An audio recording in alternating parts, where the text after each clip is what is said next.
Welcome to the Slop Temple. We pray this video helps. In this video, I will show how to open the hood of a Chevy Impala. First, locate the hood release lever inside your vehicle. It's usually on the driver's side, often near the floorboard, just below the dashboard.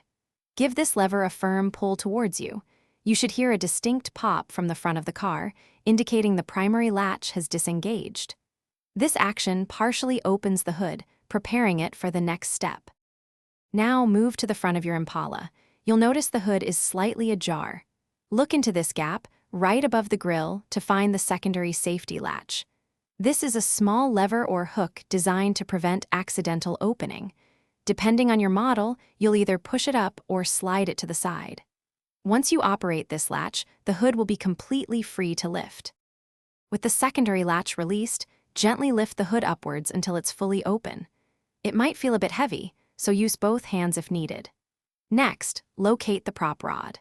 This is usually a thin metal rod attached to the underside of the hood or near the engine bay.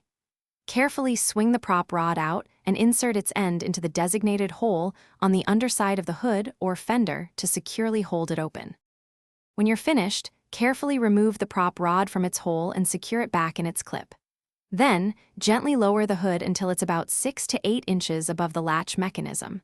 From this height, release the hood, allowing its own weight to pull it down. You should hear a distinct click, confirming it's securely latched. Always double-check that the hood is fully closed before driving. Thanks for watching.